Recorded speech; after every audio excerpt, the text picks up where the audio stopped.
tulong ng Philippine Red Cross ngayong undas at update sa kanilang tuloy-tuloy na pagbibigay ng tulong sa mga apektado ng mga nagdaang lindol.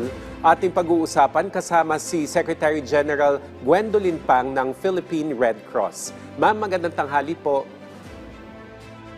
Magandang tanghali, Asek Joey, at magandang tanghali sa lahat ng sumusubaybay ng inyong programa.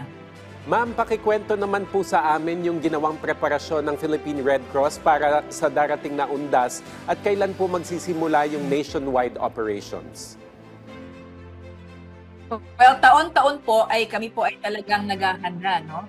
Para dito sa natin sa undas na operation natin. Ito po ay nationwide na preparation and operation ng Philippine Red Cross para po sa ating observance ng All Souls Day and All Saints Day celebration or commemoration. So, bago mga 2 weeks before pa lang, nag-release na po kami ng pangalan ng ating mga volunteers. Then we conduct refresher course or training. We do briefing, we do orientation. So, this year po, meron po tayong i-set up po na 295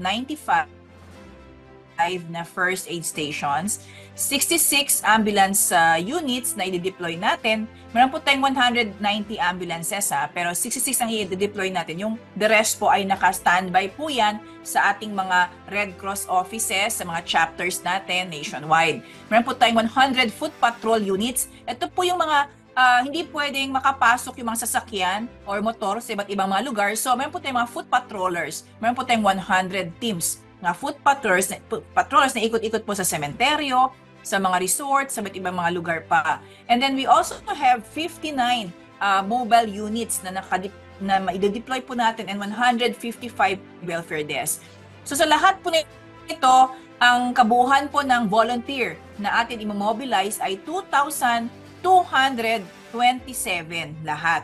So mag-uumpisa po kami simula po at October 30 hanggang November 2, nandyan po kami sa iba't ibang mga terminals, sa iba't ibang mga airports, highways, cemeteries, barangay hall, seaports, gas stations. Ito po nasa rin po kami mga train station, bus terminals, tsaka po kalapit po ng mga Red Cross chapters na. So kami po ay meron po tayong na-identify na over na cemeteries po, over